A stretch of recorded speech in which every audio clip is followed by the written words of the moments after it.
Good afternoon, everyone. This is Terry from Allen Art and Design.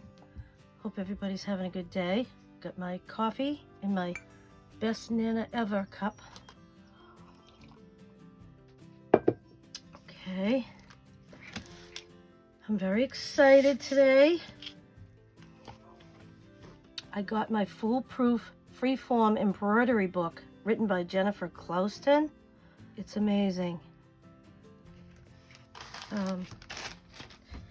Let me move a few things here. I read the whole book last night. It took me a couple of hours, but it was very relaxing and it was very informative. It's absolutely beautiful. It's easy to find things. The table of contents is very helpful. And I really enjoyed reading this, and she has inspired me so much. She definitely has a system that she's developed. And then she gives you important tips to get started. This is beautiful. And this goes over some projects that she gives instructions to make. It also tells you, the type of materials you need to do this kind of work. And then she gives examples of her work. Silk ribbons. Now, I went on Amazon today and I was looking for like some silk ribbons, but like a whole bunch of different colors like this. That's not how they sell it. First of all, they sell it in huge quantities. I don't want, tons and tons of one color. I want a bunch of different colors and different size silk ribbons.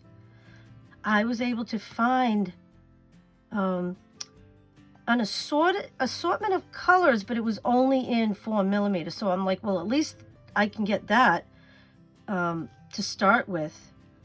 It's just kind of frustrating when you order things on Amazon. Yeah, maybe it may be cheap, but you end up having to buy so much of it because they sell everything in bulk. And I don't want things in bulk. So that's my rant for today. But this is what I'm interested in, and we'll come back to that. But let's see. Yeah, so you're preparing for your creative journey. So you got to get your stuff together. And I'll show you what I did. About a month ago, I bought this little sewing box. I don't know why it's not shutting. Oh, there. Okay. It's a little sewing box. It's cute. It's my grandson loves it. He wants it for himself. But I'm like, no, that's mine. I got kitty hair on there. Sorry for my boy Louie. He's always leaving his hair everywhere. Anyways, so it says sewing mends the soul. And this is the perfect little thing until I find something else. I'm just putting my things together just to get me going. And I'll show you what I ended up putting in here. I've got 3 different types of needles. I'm no expert on needles, but I kind of figured out, one's an embroidery needle that has a sharp point. It's got a large eye.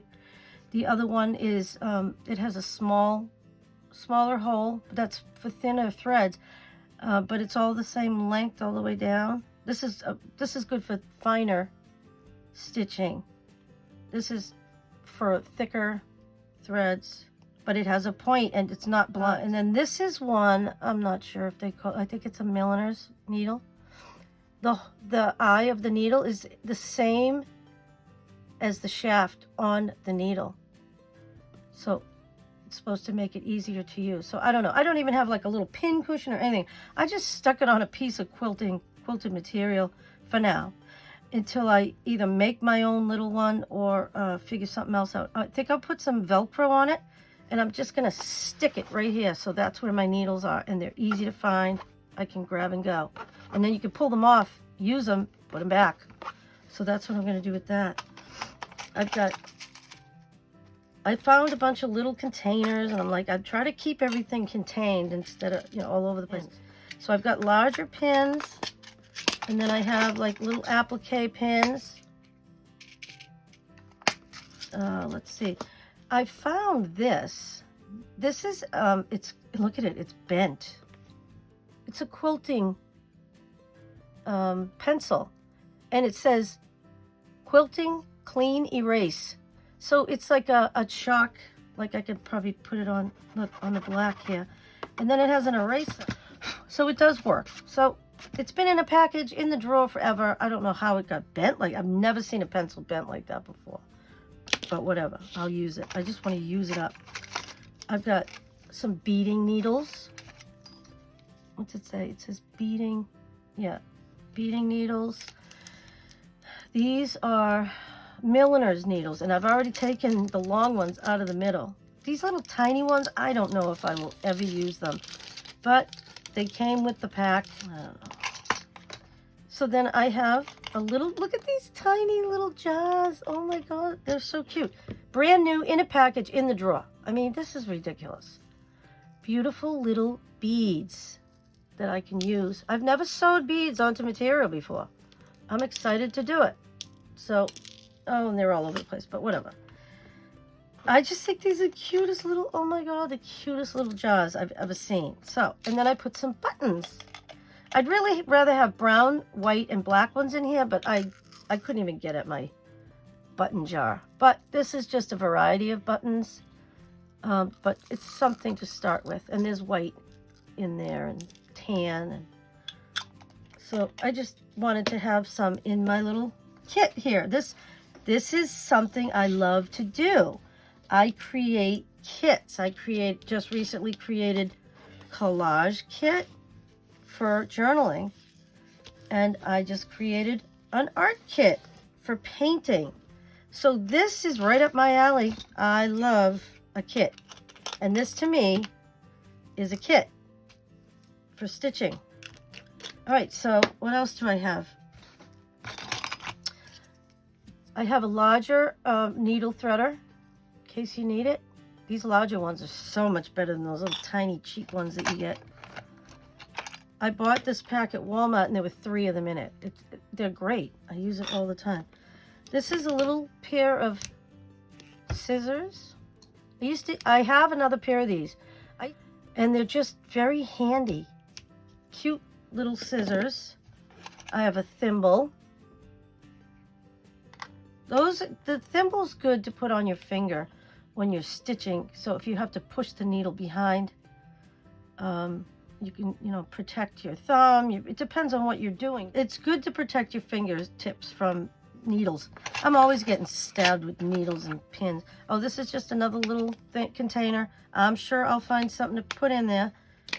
And then I have some white buttons in the bottom. This is a cute little metal container that I found. It was in one of those craft bags that you get at Savers. But look, I have another little tiny needle threader. Isn't she cute?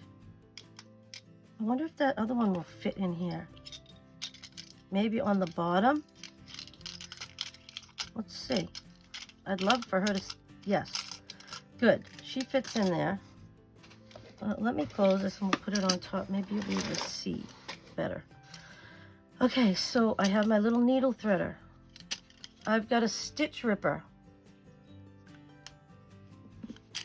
I got these needles that came in some sewing kit. I don't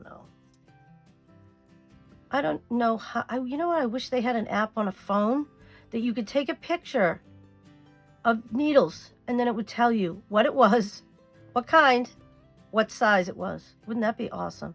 Uh-oh, I just gave away $1 million idea. Okay, but anyways, I mean, they're for hand stitching. They're very tiny. I don't know if I will use these, but I've got them. Now, this one has a giant hole in it. I think this is for, I don't know what this is for. What would you use something that had that giant hole in it like that? I don't know. But I had it, I threw it in there. Just, you never know what you're gonna need. So I had all different kind of needles. So I those go in there. And then hopefully the needles that I just bought will fit in here. I can trade these out for some of the new ones I just bought. And then I have these needles. These are a little bigger than I think I need. But I have them just in case. All right, so there's that. I can put my extra needles in there because, like I said, I have my needles on a, I'm not sure if that's gonna stay in there or not. Let's see. Yeah, it fits, okay. So that goes in there. I've got my cute little jars. I've got my pens. I've got my chalk pencil. I've got another little extra thing that I can use in case I want to put some little tiny pins or something. I've got some needles. I've got beading needles. Look at, they've never even been opened, never used them, but I'm gonna. I've got these scissors. I got these little tiny scissors. Got my thimble. These are my needles. I like that she only uses a few. That way you don't get confused with so many different needles. I have a needle book that has so many different needles in it. I don't know what they are. It's like I end up using one or two anyways, just because I like the feel of them. I like the size of them. They're easy to sew with, or stitch with. So I like the idea of only having a few. These are my scissors. Look, brand new, never used. These are those little stork ones. These came 2 in a pack. I have a little tiny pair, like half that size, that I use in my sewing bag that I bring to my daughters. But these are bigger, and it has like a little thing to protect the end of the scissor. But what I want to do with these, and I'll show you. So I got my little kit together. I'm all excited. Let me get a sip of my coffee. Now this is a weird package. Look at this. Priority mail. Tracked and insured. Okay. I'm just going to cut through this bubble wrap. Oh boy. Like getting into Fort Knox. Funny, the one that came yesterday with the book, I had ordered a different type of needle. It was in a box and it wasn't wrapped or anything. It was just thrown in the box. So let's see what these are. Aha. I went ahead. She had recommended Bowen, and they're made in France. These are really high quality. And this is, let's see. These are basting needles, it says. You know, I am going to have to do some basting, so, oh, these are beautiful. Very nice. Smooth. Very smooth.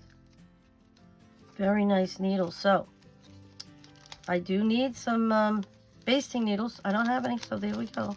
That's going in my little kit. A little sip of my coffee. Those are going in. Bubble wrap, I will keep that for painting. Bubble wrap leaves a great impression on paper when you use ink or paint with it. So that will go with my painting supplies. This one I'll throw away. I'll keep the little bag that came with it. Yeah, so there's some beautiful photography in here. This is a wall hanging that she had done. Let's move this out of the way.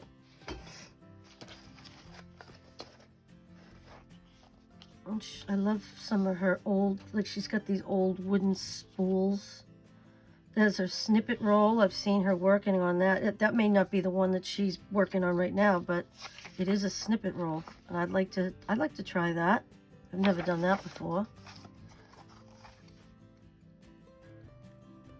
So she talks about the creative process, preparing for your creative journey.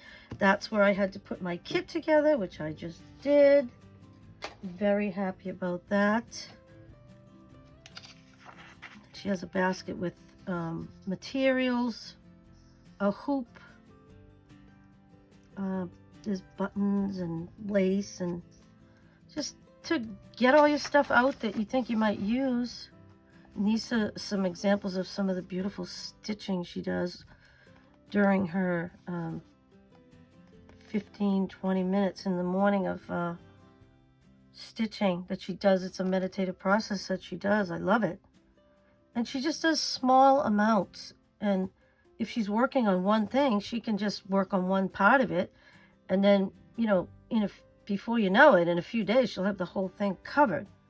But you're just looking at a small space when you're just doing 15 or 20 minutes.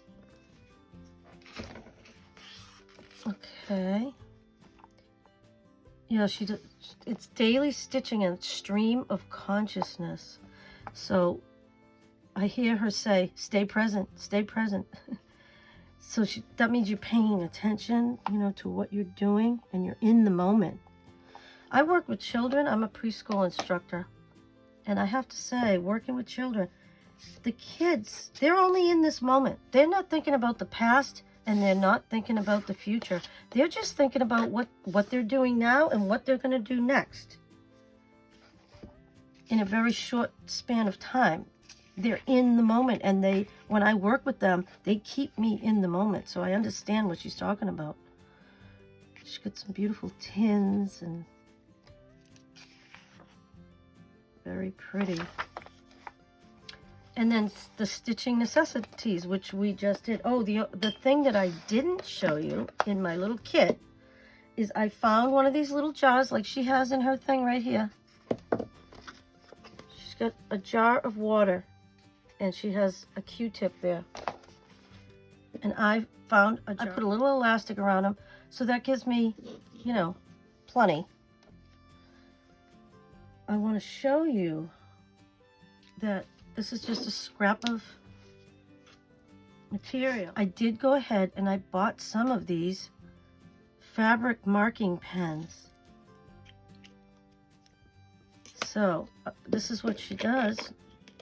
When she's done with her stitching, she dips her Q-tip in water, and then she quickly like dabs it away.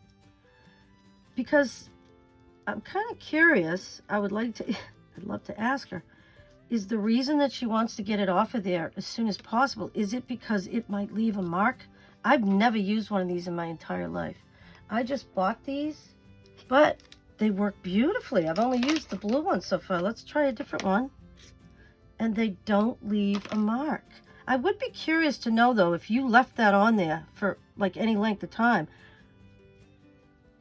Yeah, see, she dabbed it, not rubbed it. So I think I better pay attention to what she was doing. And not, because maybe rubbing it could push it into the fibers of the material or the fabric. I'm curious these work great. I'm very pleased with them. Never used these in my life, but I'm going to be using them now. So if you just dab water on there, and she uses a lot of water on her. Yeah, it just comes right off. Now this green one, I'm trying to look. Yeah, it disappears.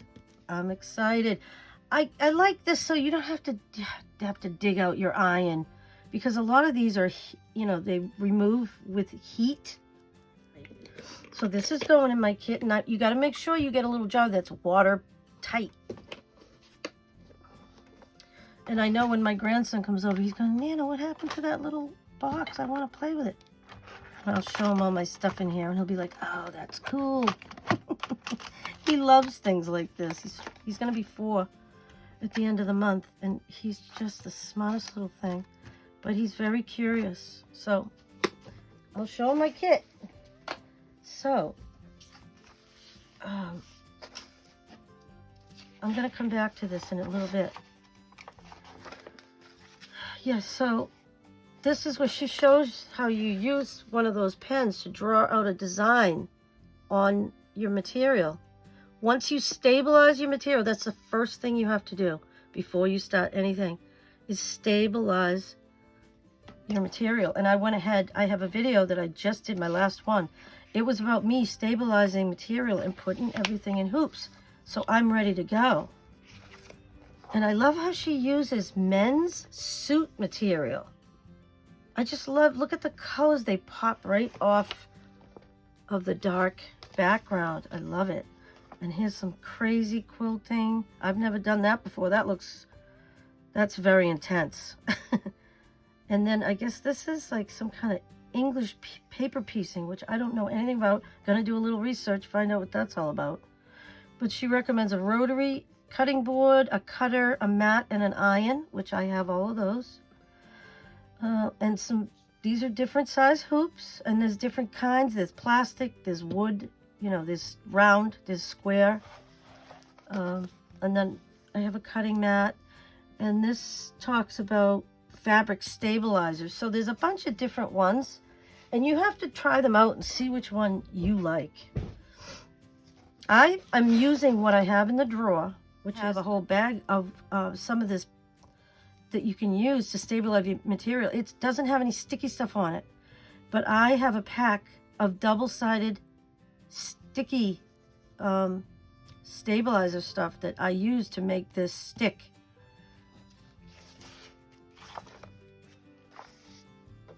Oh, this is a beautiful needle book that she has. Very pretty. See, she only has 3 needles. That's all she uses. I don't like the way Amazon makes you purchase silk ribbon in different sizes, but they're all in color families. So I can't, it's hard to find just like a mix like this. They just want you to buy all the blues, all the greens, all the pinks, all the purples. You know, it's ridiculous. I don't need that much. I'm just starting. I would not spend the money on all of that unless I was doing this constantly, you know. But I did find a mixed 4mm pack. I can't wait to get started with this whole thing. I'm not going to buy exorbitant amounts of ribbon to start off with. I do have a little bit that I found in my stash. I'm going to use that up first, and then I'll start using, because that's just satin. And then here's some threads that she recommends. Yeah, she got 2, 4, oh, and 7. So I need to, what I think I'll do is, I'm going to put this here to remind me that when I go to order some more silk ribbon, these are the sizes I need. Not 2, 4, 6, and 8, which is what I thought it was. It's 2, 4, and 7mm. I also keep these out because I want to be able to put little tabs on spots in the book where I'm going to be going back all the time. And then this is a pouch that she embellished. I gotta show you something.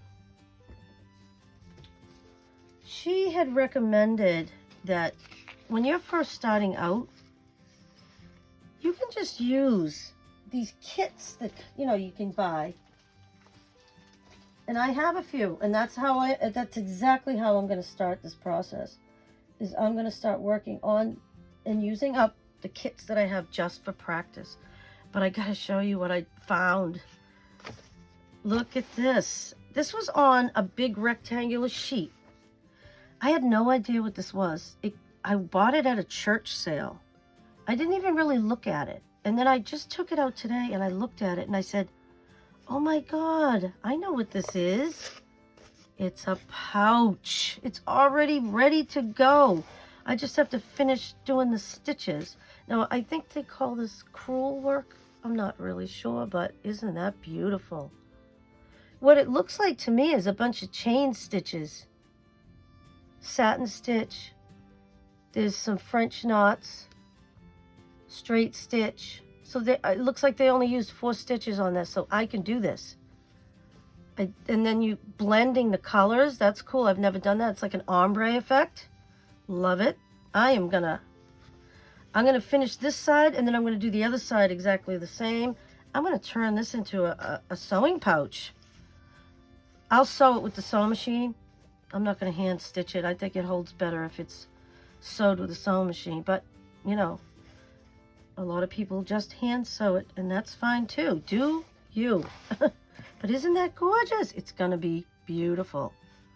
I love that. So let me just see. This is called burrow work. Japanese word burrow is literally translated as scrap of cloth or a rag. Isn't that cool? I love that. It's collaged, and then you embroider over it. Beautiful. I can do that. There's some of this stuff that I'm very intimidated by it, but fabric collage, that's what that was. This is like a journal cover. I would definitely make that. Probably not as elaborate as that, but I'll try to make something. Look at this beautiful pocketbook. That's gorgeous. You know who's making these right now is Lizzie Brewer. I don't know how to link channels. I'm just mentioning her name because I watch her quite a bit. She's funny and she does tons of stitching. And the thing with her is she's learning just like everybody else. She shows you how it comes out in the end. And if it's not perfect, she's perfectly fine with that. She's either using it for practice, or if it comes out good, she turns it into something useful. So I think it's a great idea. All right, I'm not an expert and I'm learning just like everybody else, but I want to learn from someone who inspires me, like Jennifer. She's just amazing. So these are some other projects. This is a stitch book. I'm making one of those. I better put a little tab on this because I'm going to be making some of these oh, that's the back. You don't want to take that off. I'm going to be making some of these projects because I think it's a good way to start. Why not? So far, the first thing I'm going to do is, where is it? I'm going to go back and show you. Right here. It's a scissor case. I'm going to make one of these. I think that's going to be great for those new scissors I just pulled out. There we go. So I'm going to do like, I'll do like a little, I'm kind of a nerd. You should have seen my college notebooks. I used to color code everything. My teachers would look at it and go, oh my God, how much time did you spend doing that? I found it fun, but they thought it was weird, I think. It was very helpful to me. I could access the information I needed very quickly. It was my system and it worked for me. So that's what I'm going to do with this too. All right, so the first project I'm going to work on is this scissor case. The second one, where is it? Why is that on there? Oh, this is so that I know what size ribbons to buy. Let's see, the next project I want to do is, I'll come back when I get better at what I do. I'll come back and do some of these more involved projects, but I'm going for the ones that I know that I can actually do. The next one is, I guess I need to put that in a little bit more because there's sticky stuff sticking out on the sides here. I need to go back and reapply that. Oh, I hope I'm not wrecking the page. I want to apply it so that none of the sticky stuff is showing. There we go. Almost like when I was ironing the other day and I got sticky stuff all over my iron because the sticky stuff went beyond where it needed to go. So I'm ironing away, not, thinking this is great, yeah. Well, I turned my iron over and it was all sticky. All right, so let's see, what's the next thing I'm gonna do? I'm gonna do this stitch book.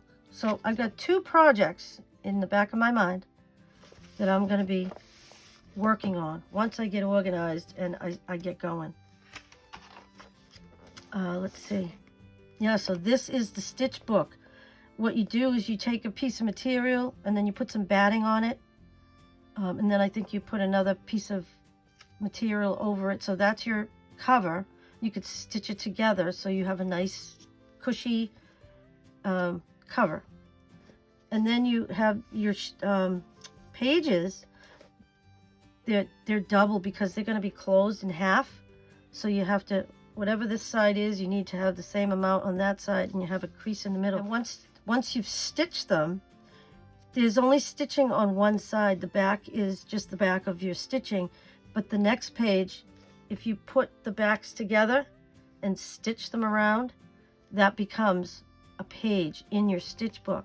And you can do that 2 times, 3 times, 4 times, 5 times, however big you want your book. This is great. I have a lot of white material and cream colored material. I cut the lace off of things, and then I end up with all of this material, which would be perfect for this. And it's a great way to use it up. So I'm all in for that. All right, and then this is Let's Get Stitching, which I'm so excited about. I'm not ready yet. I'm working my way up to it, but just having the book in front of me, I see her using her book and how she uses it. It's wonderful.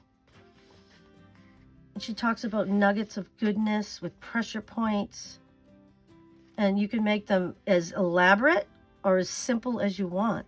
And then she gives these important tips to get you started. I read it last night. I'm going to read it again tonight, because if I read something once, I do not remember it. I either have to write it or I have to read it a few times. It just won't stick in my head. Let's see. I'm going to take another one of these. These are cool. I've never used these. They've been sitting in my drawer forever. These are perfect for what I need. I'm going to put this here, and I'll go back and read that again tonight. I love flipping through books like this anyways. I do have a lot of reference books. I don't cut up all my books like I do in journaling. These art books and stitching books, I don't cut those up. Excuse me, I'm going to get another sip of my coffee. It's cold now, but that's all right.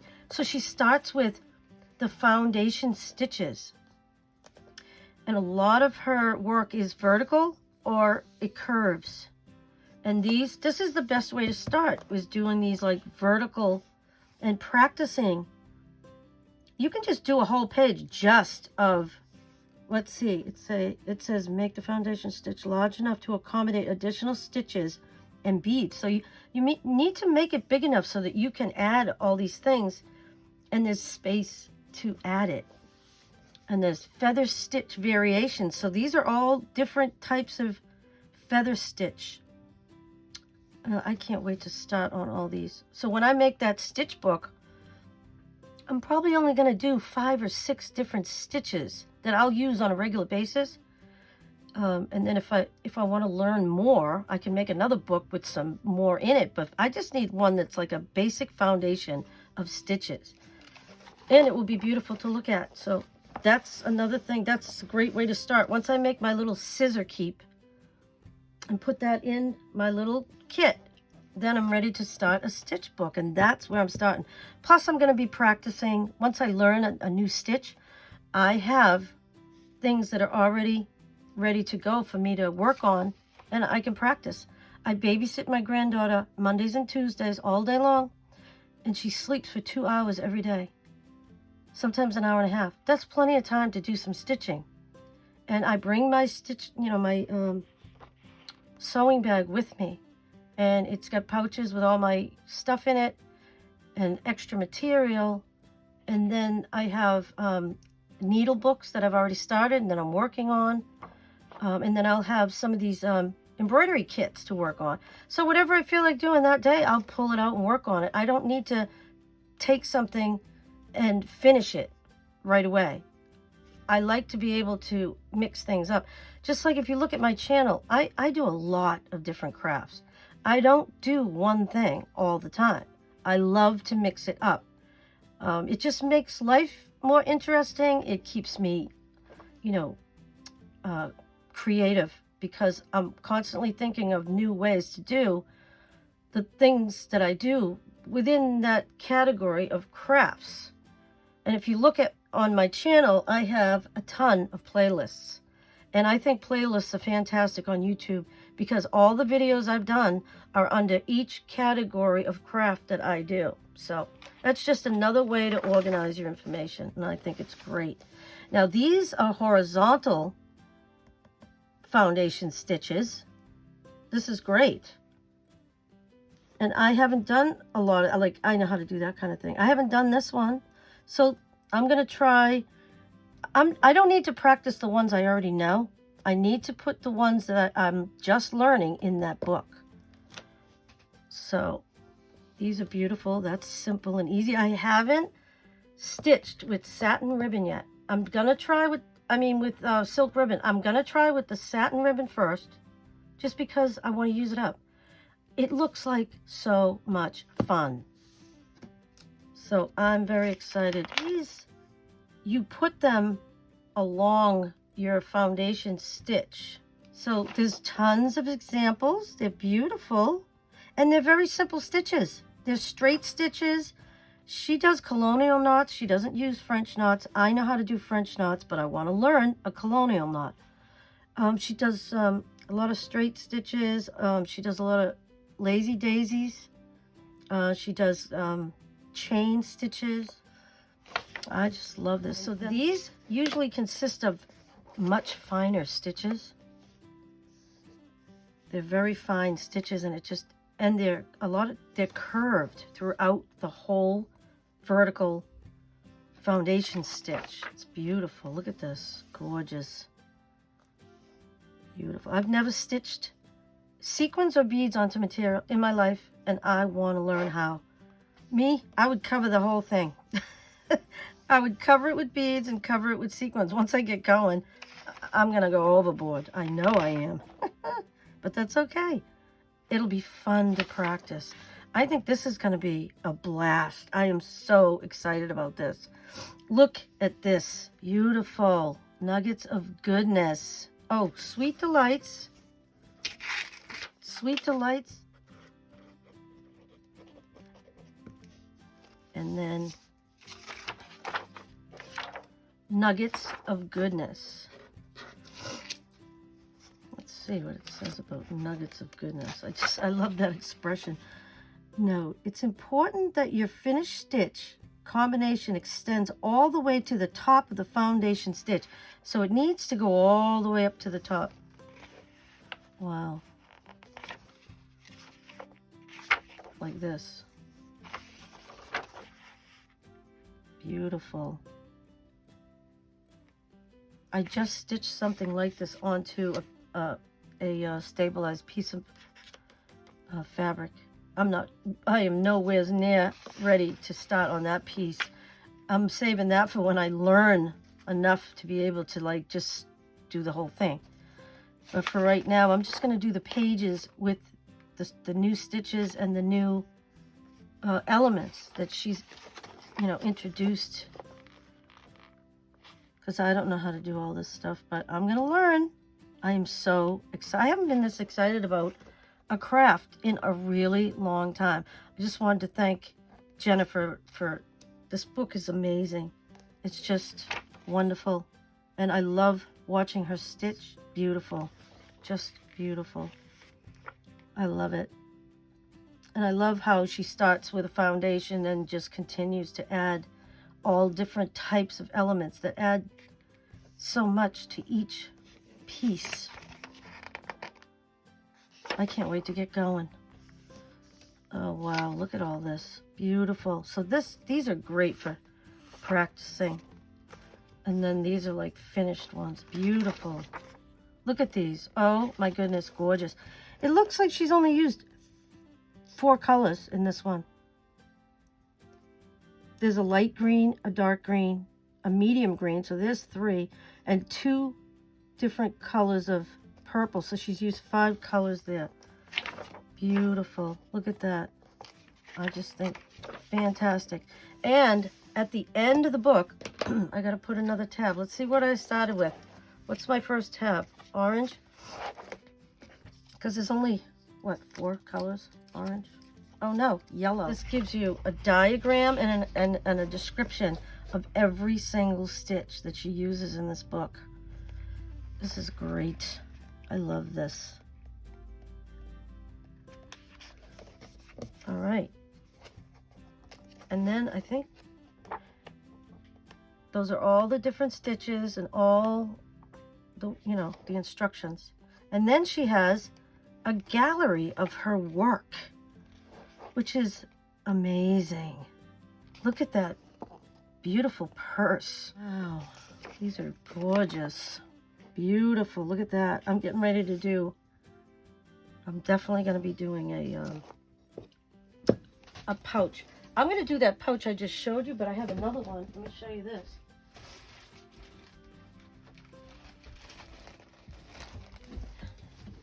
I'm going to push these aside. This is a cross stitch that I did years ago. I did this cross stitch 40 years ago. I dated it. I never date anything, so that's kind of cool. I love this. I'm going to put that on the front of a pouch. So I have, this is what I was talking to you about. When I cut the lace off of a curtain, look what I end up with. I've got tons of this like neutral material, which is wonderful because I can use it to make my stitch book. Oh, look, I have kitty hairs. Ugh. I have some of this too. So I have like 3 or 4 different types of material, which I like to have different types of material. And the good part about that is when you're learning how to do different stitches, you can learn which stitch works best on which material. Now this one, I'm going to put those aside. This one, this is like a tea towel. I don't care about the white part. I'm going to cut that off, and that's more that I don't think I would use this because you can see right through it. That would not be good for stitching. The thing I want is this right here. That'll go on a pouch or, you know, a needle book or something. This is a drawstring bag from Dollar Tree. It's made out of like, I don't know what they call this material, but I love it. And I can use that for pages in a stitch book too. I love it. I love neutrals. They're great. I noticed that Jennifer, she stitches on all kinds of different backgrounds. She's very, you know, brave. She just, I go for these neutrals, I think, for now, just probably because I'm a novice and I don't know what I'm doing yet, but I don't know. I do like neutral fabrics. I always have. So that can go there. This is leftover edging from something too. So I don't know. I'll find something to do with that that's related to that book. So this is another project ready to go. Okay, so let's see. Yeah, so I'm going to use this embroidery. I have a bunch of embroidery. I showed it all in my last video. I'm going to try to take each piece that I had saved over the years, turn it into something useful in my life now. And that way I still get to keep them and see them, but I can use them for something, you know? All right, so look at this beautiful pouch. I'm going to try a pouch. I've never made a pouch before. This is beautiful. Wool Crazy Quilt Sewing Caddy. Look at that. See, once I learn how to do all this stuff, I would love to try making a pouch or a purse out of crazy, you know, using a crazy quilt. That would be great. Look at this. This is beautiful. See the neutrals? She does use neutrals. She also uses a lot of different pattern material too. But she breaks it up with neutral laces and things. So it works. To show you, this is the thing that I'm going to do next. I'll get all my stuff together and I'll make it in a video. I want to make a cute little scissor case. I'll call it a scissor keep, like I call my needle book a needle keep. I don't have any round doilies like that. These are, let me show you what I found. This is my basket that, this used to be my sewing basket, but it does not work for a sewing basket for me. It's a cool basket. It's way too big for a sewing basket. So I keep all of this stuff in there. I want to show you what I got. So I have a nice selection to choose from. So I'm probably going to cut a lot of these little pieces out that I can use like on a pouch that I can stitch it on. Like this one's just plain white, but look at the pretty lace on there. These are ones that I bought like at a church sale or a thrift store. I love the lace on that, and I would cut that out. This one's, oh, strange colors. This one I thought was very delicate and very pretty.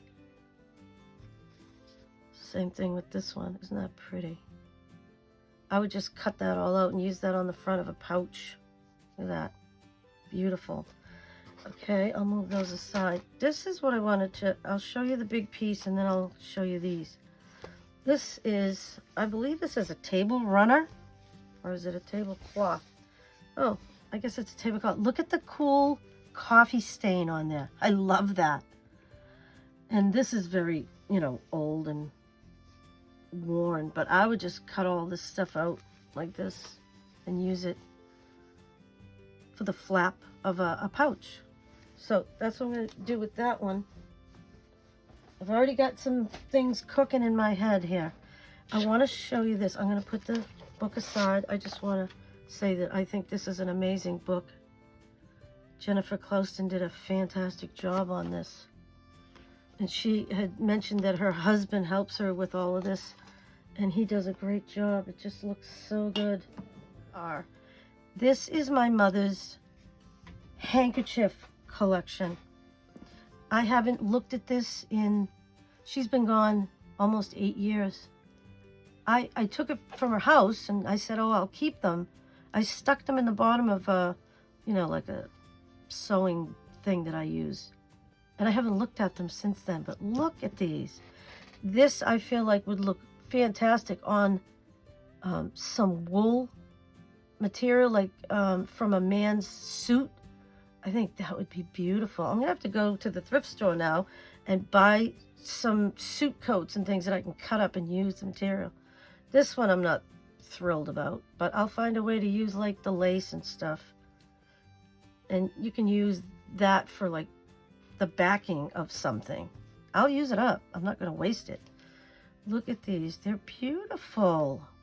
They're little handkerchiefs. So I can cut them up. Love to make like a little pouch in memory of my mother. I think that that would be sweet. And it would be something that I use all the time so that it would remind me of her. This one is weird. I don't like the feel of this material. It feels like tissue paper almost. It's weird. Maybe if I ironed it or something. But the thing I noticed though is look at these roses with that. That looks fantastic together. So I don't know what I would make, but I'll figure something out. Look at these. They're so pretty. This one here, that's very delicate. I love these. I guess she must have been collecting these for years. Okay.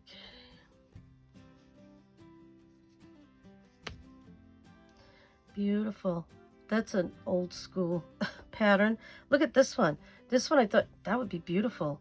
Look at how big it is. You could cut that flower out and put it on like an applique over it and stuff. I don't know. I got to learn all this stuff, but I think this is beautiful. And look at the edging. I will definitely reuse that. That whole thing will be reused. And this is a little cross stitch, and it has a blanket stitch around the edge. See, I would take this little motif off of there, and then I would use this page, like a page in a needle book or a stitch book or something. I would reuse that. This is cross stitching material, which I do not like. I don't know. I think they call it Ada. It's Ada cloth or something. I don't like it. I never have. I got a whole bunch of it, and what I'm gonna do is I'm gonna coffee or tea dye it because I don't like it white like that. But I would definitely cut this out and use it. Almost at the end. This one has stains all over it. So if I coffee or tea dye it, you won't even see that. But that's very cool. Look at that. Oh, it's this side is the right side. Beautiful stitch work on the back. Wow. It's as nice on the back as it is on the front. I know years ago people, when they did embroidery, that was the rule or something that you had, you know, your stitching on the back had to be as perfect as the stitching on the front. I don't know about that. I don't care about things like that. Okay. And then there's another pretty one. It's discolored, but once I coffee or tea dye it, I can use it. I just love that. Isn't that pretty? It's upside down. I guess it goes like that, maybe? Yeah. Very pretty. I'm so happy I found these, and it just reminds me of my mom. And if I sew a pretty pouch and then I can use it all the time, it will just remind me of my mom. And it's just a good way to reuse her stuff. I'm never going to use these any other way. Never. So I might as well use them. Use it for something useful and that has a purpose. And I just think that this book is amazing. Jennifer Clouston has done everybody a favor by making such a handy, useful, informational resource for people that love to stitch. I'll see you in the next video. Happy crafting. Please like, share, comment, and subscribe.